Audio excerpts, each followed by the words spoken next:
Bonjour, bienvenue à la deuxième capsule sur la fluidité. Comment enseigner, dépister et intervenir en fluidité.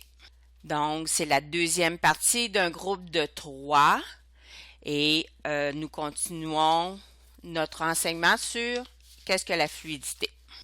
L'enseignement de la fluidité, c'est encourager la lecture quotidienne, servir de modèle pour la lecture expressive, intégrer les activités de lecture répétées. Les stratégies, les moyens doivent être présentés de façon explicite, donc le quoi, le pourquoi, le quand et le comment. Il faut encourager la lecture quotidienne. Pour la plupart des lecteurs, la lecture s'acquiert graduellement par l'exercice régulier de la lecture, y compris à l'extérieur de l'école. L'élève doit lire souvent pour acquérir de l'aisance. Pour que l'enseignement de la fluidité soit efficace pour l'élève, il faut l'amener à lire fréquemment des textes variés présentant un niveau de difficulté approprié. Il faut aussi être en mesure de lui donner une rétroaction constructive afin qu'il puisse être conscient des lacunes observées par l'enseignant dans sa pratique de la fluidité. Le choix des textes est important. Il faut prendre en compte la longueur des phrases et des textes, la complexité du sujet, les référents culturels, l'accessibilité du vocabulaire. Par exemple, le cartable qui désigne le sac d'école en France, la gamelle qui désigne le sac à lunch, le pullover qui désigne un chandail ou des expressions dont réussir haut la main ou avoir la tête à Papineau. Pour permettre le développement de la fluidité, les textes ne doivent pas poser de problème d'identification des mots ou de compréhension. Les élèves ont besoin d'avoir une idée claire de ce que signifie lire avec expression. La meilleure façon est de modeler la lecture expressive chaque fois que vous avez à lire un texte à haute voix en classe. En plus de servir de modèle, vous donnerez des mini-leçons sur les 3 composantes de la lecture expressive. Lire par groupe de mots, l'expression à l'intérieur de la phrase et l'expression à l'intérieur de l'ensemble du texte. La lecture répétée consiste à faire lire un texte à plusieurs reprises à un élève dans le but de l'amener à améliorer sa fluidité en lecture. Plusieurs recherches ont démontré que la relecture avait un effet bénéfique sur la fluidité. Grâce à elle, ils font moins d'erreurs et lisent avec plus d'assurance.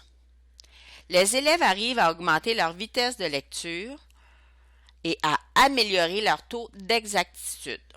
Par contre, pour s'améliorer, l'élève a besoin de rétroaction fréquente pour cibler les difficultés.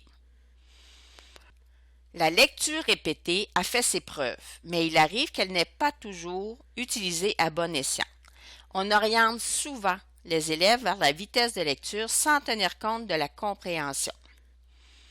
Pour motiver l'élève à lire un texte à plusieurs reprises, on peut lui faire la lecture à un plus jeune, faire la lecture aux autres élèves de la classe, enregistrer un livre cassette, participer à un théâtre de lecteurs, faire la lecture à des personnes âgées, lire le texte à la radio scolaire ou préparer un récital de poésie. Nous voyons ici, dans cette diapositive, qu'il y a plusieurs façons de faire la lecture et de pratiquer la fluidité. Donc, on voit en gros quelles sont les différentes façons. Dans les prochaines diapositives, nous allons les voir plus en détail. Donc, ici, nous avons la lecture à l'unisson ou en chœur, tous ensemble en groupe. La lecture orale assistée d'un enregistrement, donc lire à voix haute en même temps que l'audio. Lire par groupe de mots signifiants, ce qui veut dire lire en faisant la construction de groupes signifiants. Par exemple, le groupe du nom, du verbe, les incises. La lecture partagée élève-enseignant. L'élève lit à voix haute à l'enseignant qui lui donne une rétroaction constructive. Lecture en duo. Un élève plus fluide lit à un élève ayant plus de difficultés de fluidité. Il sert de modèle. Lecture à relais, les élèves lisent une partie de texte lorsque l'enseignant le touche ou lui indique que c'est à son tour. Il est important de varier l'ordre afin que les élèves suivent dans le texte et ne sachent pas à l'avance ce qu'ils auront à lire. Et là, finalement, le théâtre de lecteur. Les élèves ont un texte avec des répliques et ils doivent les lire à tour de rôle, comme s'ils jouaient un rôle au théâtre. Le but de cet exercice n'est pas d'apprendre le texte par cœur, mais bien de le lire avec une intonation appropriée. Donc, allons-y avec les différents thèmes. La lecture à l'unisson ou en chœur. Cela permet aux élèves de travailler leur vitesse de lecture d'une façon différente. Le chef de la chorale fait une première lecture qui permet aux élèves de suivre le texte et d'entendre une première fois les mots plus difficiles. Ensuite, on lit ensemble et il est important que tout le monde participe à la lecture, même si ce n'est pas parfait. On reprend la lecture 3 ou 4 fois pour travailler les éléments à corriger. La lecture orale assistée d'un enregistrement. Elle est apparentée à la lecture à l'unisson. Elle peut être faite de façon individuelle ou en lecture à deux. Ces deux pratiques permettent de travailler la vitesse de lecture, la précision et le suivi des yeux sur le texte. Lire par groupe de mots signifiants. La mémoire de travail ne peut contenir que 7 plus ou moins 2 unités. Une phrase que l'élève décode mot à mot ne lui permettra pas d'accéder au sens si la phrase contient plus que 10 mots. On habituera l'élève à regrouper les mots par unité de sens pour diminuer la fatigue cognitive. La ponctuation et les indices syntaxiques sont importants.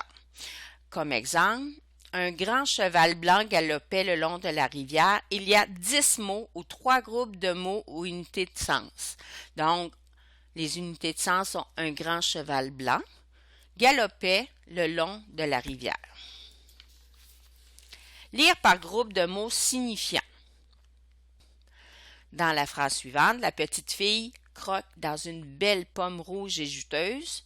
Dans cette phrase, les liens syntaxiques sont respectés. Donc, groupe du nom, groupe du verbe et complément. En regroupant par mots signifiants, on se retrouve à avoir moins d'unités de sens à traiter. L'enseignant lit avec un ou un petit groupe d'élèves afin de travailler la vitesse de lecture et l'exactitude. On pourrait même en venir à travailler la prosodie. À cette étape de l'enseignement explicite, l'élève est dans une phase d'apprentissage. La rétroaction est très importante pour lui permettre de progresser.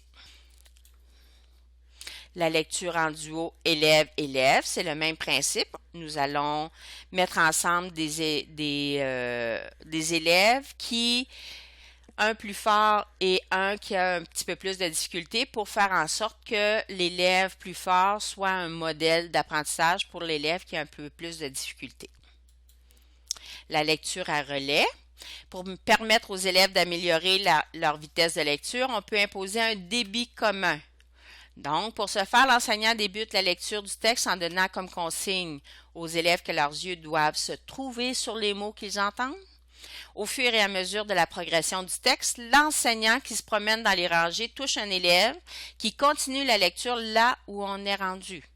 Il faut éviter d'y aller dans un ordre prédéterminé, car l'élève ne se concentrera que sur la phrase qu'il aura à lire. Il est préférable de ne pas nommer l'élève car on fait perdre l'attention à la lecture.